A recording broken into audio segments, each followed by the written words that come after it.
अपने दोस्तों को देखकर आप भी जोश में आ गए और मेरे लिए कविता लिखने लगे। अरे तुम्हारे लिए कविताएं लिखने के लिए क्या मुझे दोस्तों की तरफ देखने की जरूरत है? अरे तुम्हारे लिए कविताएं तो कब से लिख रहा हूँ, शादी से पहले से। और अभी जब तुम्हारे हाथ का सलाद खा सकता हूँ तो क्या कविता नहीं लिख सकता? नहीं, अभी फिलहाल मैं वैलेंटाइन डे के लिए आर्टिकल लिख रहा हूँ। Oh, that's great. But you know what, Tarak?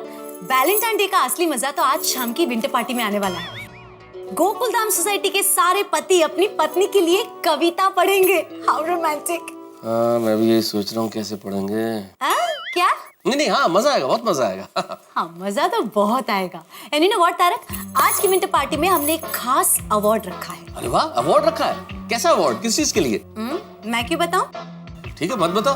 अरे बताती हूँ, पर एक शर्त पे। हाँ बताओ, क्या शर्त? कि ये बात आप किसी को नहीं बताएंगे। प्रॉमिस, किसी को नहीं बताऊँ। बताओ अवार्ड क्या है? आज की पार्टी में जो कविता नहीं पढ़ पाएगा उससे अवार्ड देने वाले हैं। कविता ना पढ़ने पर अवार्ड? कैसा अवार्ड? वही तो ट्विस्ट है। जो पति अपनी पत्नी के लिए कविता नहीं लिख पाएगा उसे मिलेगा नंबर 1 दिल तोड़ने वाला अवार्ड। ओहो, लगता है गोकुलधाम के सब मर्दों को अवार्ड मिलने वाला। हे भगवान, प्लीज ये अवार्ड किसी को न मिले, प्लीज। क्या हुआ? क्या सोच रहे हैं आप? नहीं, मेरे दोस्तों के बारे में सोच रहा था। कविताएं लिख रहे हैं ना, तो किस तरह से लिख रहे होंगे, क्या क्या लिख रहे होंगे, कितना परिश्रम कर रहे होंगे, जरा पता कर लेता हूं मैं। कविता लिखना उन लोगों को। हाँ भाई जेठालाल, बोलो, लिखी कि नहीं कविता? कोशिश तो कर रहा हूँ मेहता साहब, लेकिन कविता एक दो लाइन के आगे बढ़ ही नहीं रही है। पता नहीं क्या प्रॉब्लम है। मैं भी बहुत बुरी तरह से फंसा हुआ हूँ मेहता साहब। क्वेश्चन पेपर मेरे सामने है लेकिन आंसर ही नहीं सूझ रहा है। ओए आंसर छोड़, इधर तो कविता की घंटी टिंग टिंग टिंग टिंग टिंग टिंग टिंग टिंग टिंग और चालू नहीं हो रही है यार। मेहता साहब, आपने जैसा सिखाया है ना वैसा मैं लिखने का कोशिश तो कर रहा हूँ, लेकिन मैंने जो लिखा है ना वो मेरे को किसी भी एंगल से कविता जैसा नहीं लग रहा है। अच्छा, नहीं मेहता साहब, शाम तक कविता लिख पाना बहुत मुश्किल लग रहा है। मुझे मुश्किल नहीं लग रहा है, नामुमकिन लग रहा है। कविता की नब्ज ही नहीं मिल रही है तो शुरू कैसे करें? कमॉन दोस्तों, कमॉन, ऐसे निराश नहीं होते। लहरों से डरकर नौका पार नहीं होती और कोशिश करने वालों की हार नहीं होती। आप कोशिश करेंगे तो जरूर कामयाब होंगे। करते रहिए कोशिश। ठीक है, और कर भी क्या सकते हैं। सही बात है। ठीक है, कीजिए। ओके ओके ओके, हाँ, कोशिश चालू है। लहरों से डरकर नौका पर। क्या हुआ मिस्टर मेहता? कहाँ तक पहुंची आपके दोस्तों की कविता?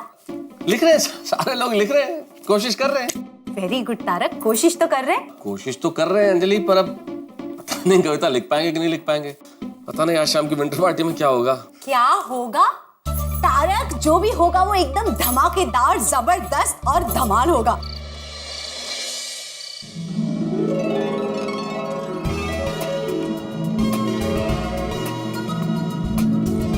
वाह, क्या बात है भाई अब्दुल मियां, भाई मुबारक हो। भाई बहुत बढ़िया डेकोरेशन, गजब हो गया भाई, क्या बात है। बच्चों ने और आप लोगों ने कमाल कर दिया भाई। नमस्ते। नमस्ते, आप कैसे हैं भाई? वाह, कविता जी, हैप्पी वैलेंटाइन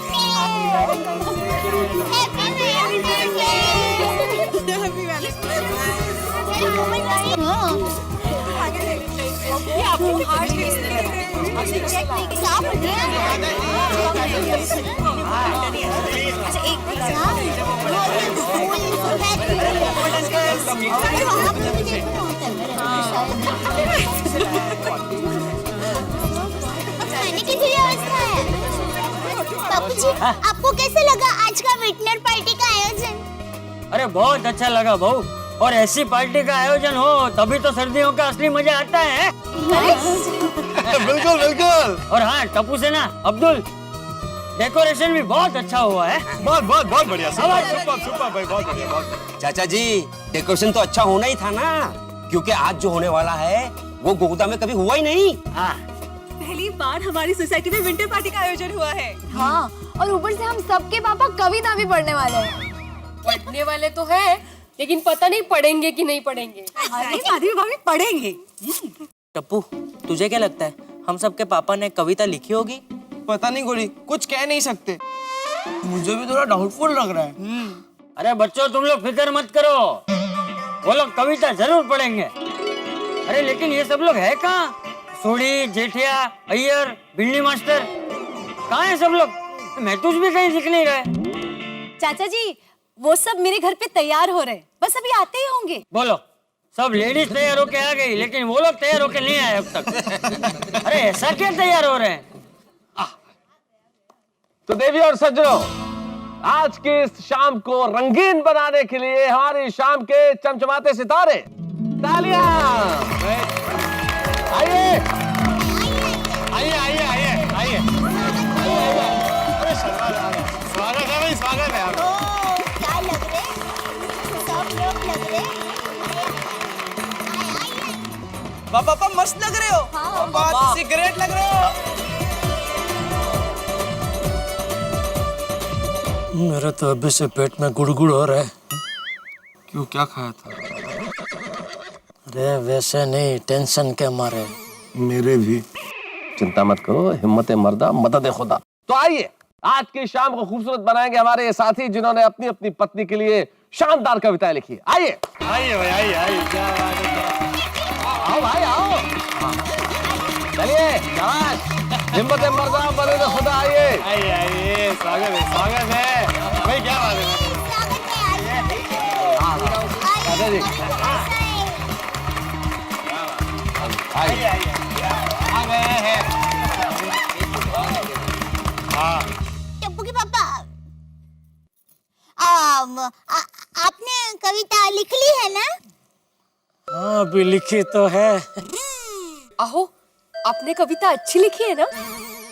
अब माधवी, वो जब मैं पढ़ूंगा तब पता चलेगा ना कैसी लिखी है। कोशिश तो की है लेकिन क्या तुम सुनाओगे तो सही ना? हाँ हाँ सुनाएंगे सुनाएंगे। हाँ। अय्यर, तुम इतना हेजिटेट क्यों हो रहे हो? तुमने कविता लिखी तो है ना? हाँ, और रोशन, ते कविता लिखी ने? ओए लिखी है सोनिए, और ऐसे सुनाऊंगा कि तू एकदम खुश हो जाएगी। दया भाभी, हम सब जानते हैं वसंत ऋतु का आगमन हो चुका है, और खुशी की बात ये है कि ये गुलाबी ऋतु का फायदा उठाने के लिए गोकुल धाम सोसाइटी में पहली बार विंटर पार्टी का आयोजन हुआ है, और वो भी वैलेंटाइन डे के दिवस पर। हाँ, तो आप लोगों का ज्यादा समय ना लेते हुए हम लोग इस कविता कार्यक्रम के नियम आपको बताते हैं। सब पतियों को अपनी पत्नी पर खुद की लिखी हुई कविता यहाँ स्टेज पर अपनी पत्नी के साथ आकर सुनानी पड़ेगी। और जैसे कि कोमल भाभी ने बताया, सबको अपनी लिखित कविता ही सुनानी है। कोई फिल्म का गाना या तो किसी और की लिखी हुई कविता जरा भी नहीं चलेगी। और इसके साथ साथ आपके लिए एक सरप्राइज भी है। अगर कोई पति अपनी पत्नी के लिए कविता नहीं पढ़ पाए तो उनके लिए 1 से 10 तक गिनती की जाएगी, और फिर भी पतिदेव कविता नहीं पढ़ पाए तो उनके लिए एक स्पेशल अवार्ड है।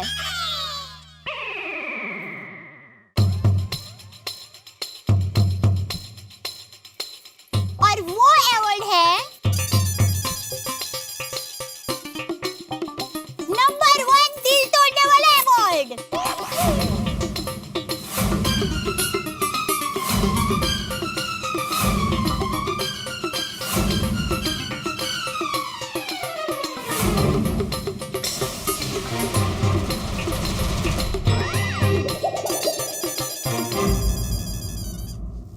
भाई भिड़े, ये लोग ने तो हमें फंसाने का पूरा इंतजाम कर रखा है। हाँ जेठालाल, अब जैसे भी लिखी है कविता पढ़नी तो पड़ेगी, वरना नाक कट जाएगी। आज तक लगता था ये पोपटलाल की किस्मत खराब है, लेकिन आज लग रहा है कि हम सब में खुशकिस्मत वही है। तो अब मेहता साहब से विनती है कि वो यहाँ मंच पर आकर कार्यक्रम की बागडोर संभाले। आइए मेहता साहब।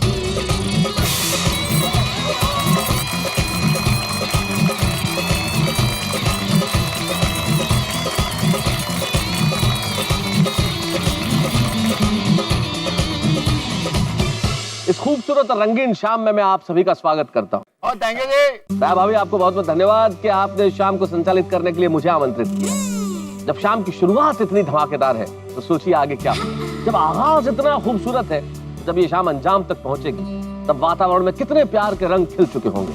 और आज की शाम तो हमारे लिए बड़ी महत्वपूर्ण है। बसंत ऋतु का आगमन हो चुका है। चारों ओर हवाओं में एक कमाल की खुशबू फैली हुई है। एक प्यार का रंग चारों ओर बिखरा हुआ है। एक भीनी भीनी सुगंध जो स्नेह बरसाती है। एक भीनी भीनी सुगंध जो मोहब्बत को एक जगह से दूसरी जगह लेके जाती है। ऐसी मोहब्बत की हवाएं चारों तरफ फैली हुई है इस बसंत ऋतु के आगमन पर। और वैलेंटाइंस डे जो प्रेम के प्रतीक के रूप में पूरी दुनिया में मनाया जाने लगा है, दोनों का यह अद्भुत संगम। और इस संगम के अवसर पर यह खूबसूरत सी शाम सजी है गोकुलधाम सोसाइटी में। मुझे बड़ी खुशी होगी कि मैं आपसे यह कहूं कि इस खूबसूरत शाम के लिए करतल ध्वनि से हम इसका स्वागत करेंगे।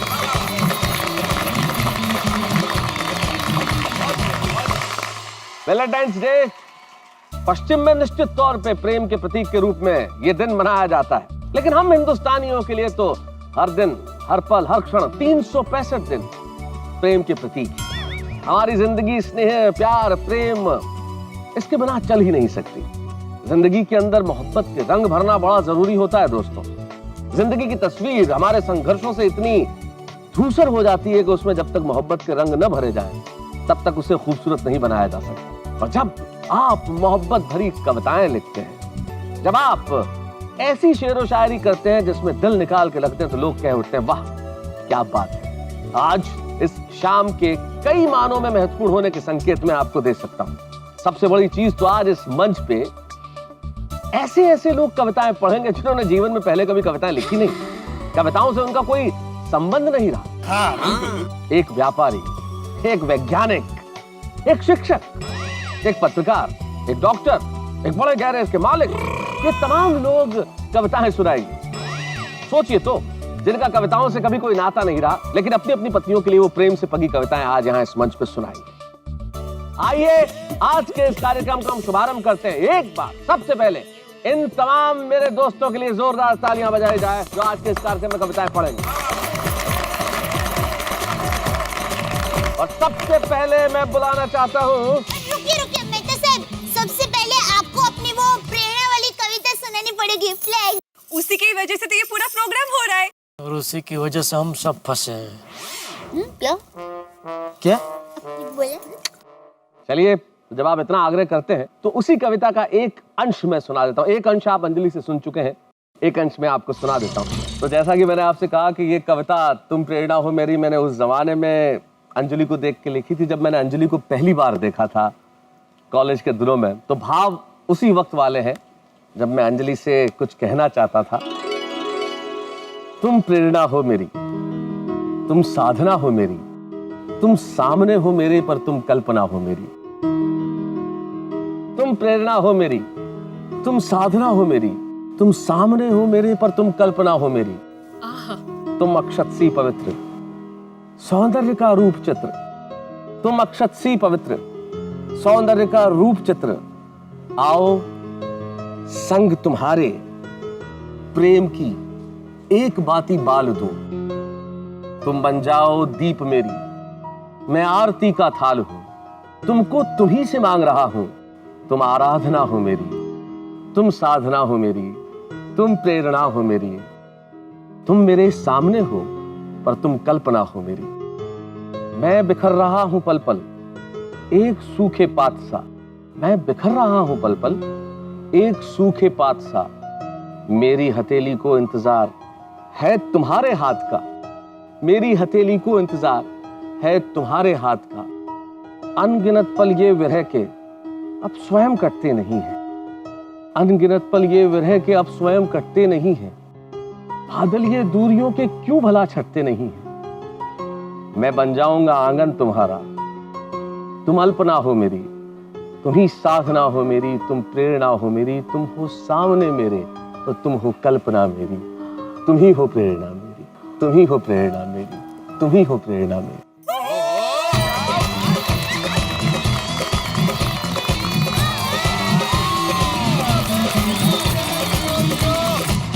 वाह वाह मेहता साहब, वाह वाह वाह, बहुत बढ़िया। Thank you. भाई मैं तो ये कहना चाहूंगा अभी कि इतनी बढ़िया कविता होने के बाद और कोई कविता होनी ही नहीं चाहिए अभी आगे। बस हो गया, खत्म। हाँ जेठिया,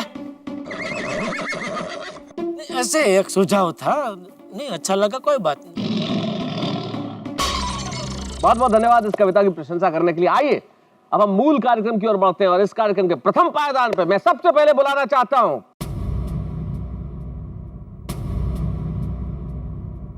मैं अरे बैठ जा भाई, डिब्बे बैठ जा, तेरा भी नंबर आएगा। आएगा मैं तुझको बोलने ले, बोल मैं तुझ। ओके, बोले बोले। Thank you. तो आइए मैं सबसे पहले बुलाना चाहता हूं दोस्तों, जिंदगी में आगे बढ़ने के लिए, प्रथम कदम बढ़ाने के लिए जरूरत जिसकी सबसे ज्यादा होती है, जो जिंदगी का पहला अक्षर हमें सिखाता है, जो वर्णमालाएं पढ़ाता है, जो हमें जिंदगी में आगे बढ़ने के गुर देता है, उसे हम गुरु कहते हैं। और एक ऐसे ही गुरु हमारी सोसाइटी में है जो सबको शिक्षा देते हैं, जो जिंदगी की पाठशाला में सबको पाठ पढ़ाते हैं। आइए हम सबसे पहले उन्हें बुलाते हैं। आत्माराम तुकाराम भिड़े, आइए।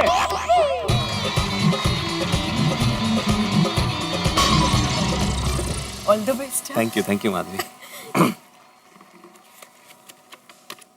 भिड़े अंकल, आप चिट लेकर एग्जाम नहीं दे सकते? अरे टप्पू, मैं ये देख के नहीं पढ़ने वाला हूँ बेटा, मैं तो जस्ट एक लास्ट टाइम रिवीजन कर रहा था। मैं अपने आप ही पढ़ूंगा। तो प्रिय माधवी, शादी के बाद जब से तुम्हारे दिल के स्कूल में मेरा एडमिशन हुआ है, तब से शिक्षक को स्टूडेंट होने का टेंशन हुआ है। तुम्हारे हर टेस्ट में मेरे कम मार्क्स आते हैं, तुम्हारे डर से मेरे ग्रेड कम हो जाते हैं, तुम मुझसे कितना होमवर्क कराती हो, हर गलती पे मुर्गा बनाती हो, तुम्हारी हर बातों में मुझे तुम घुमाती हो गोल गोल कि मैं खुद भूल जाता हूं अपने घर की भूगोल।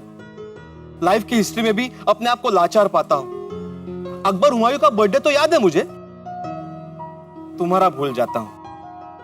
न्यूटन चाचा कहते हैं कि आघात और प्रत्याघात एक दूसरे के समान होते हैं, लेकिन माधवी, तुम्हारे सामने फिजिक्स का कोई भी पैतरा काम नहीं आता।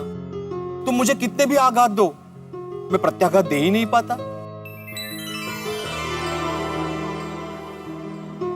पर माधवी, मुझे ये सब सहना है, पर इसी स्कूल में रहना है, क्योंकि मेरी खुशियां तुम्हारी खुशियों की सबसेट है। अगर तुम खुश हो तो सब सेट है। मेरे जीवन की गणित में कोई स्कोप ही नहीं है भूल का, क्योंकि माधवी सिर्फ तुम केंद्र बिंदु हो मेरे जीवन के वर्तुल का। तुमने मेरी लाइफ को सजाया है, संवारा है, निखारा है। तुमने मुझे मुश्किलों के हर एसिडिक टेस्ट से पार उतारा है। इसलिए आज सबके सामने ये शिक्षक आत्माराम तुकाराम भिड़े, गोकुलधाम सोसाइटी का एकमेव सेक्रेटरी, ये कहना चाहता है कि ये सिर्फ और सिर्फ तुम्हारा स्टूडेंट बन के रहना चाहता है, तुम्हारा स्टूडेंट बन के रहना चाहता है।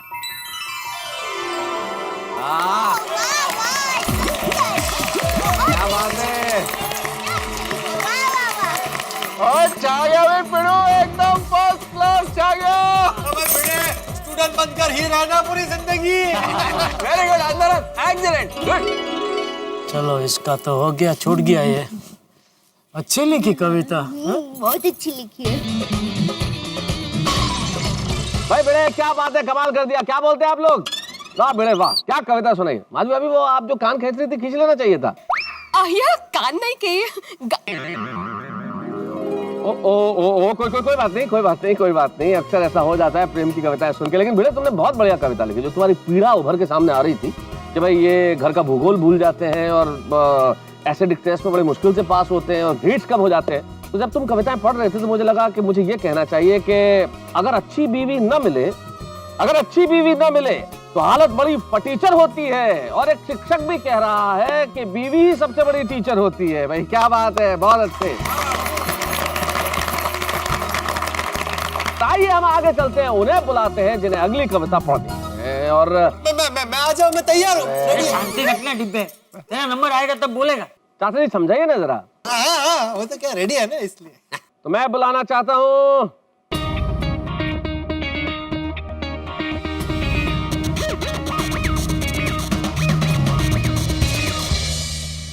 क्रिकेट पार्टी जोरों शोरों से जारी है। रिले ने खेल ली अपनी पारी है और अब सब मर्दों के दिमाग में टेंशन बड़ा भारी है कि अब किसकी बारी है।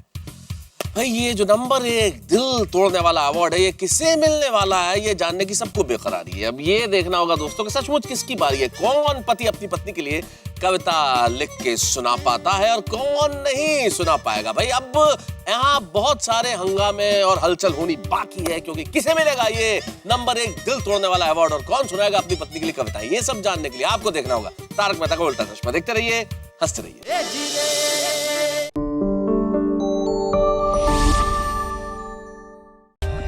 For more updates, subscribe to our channel, click the show links and enjoy watching the videos.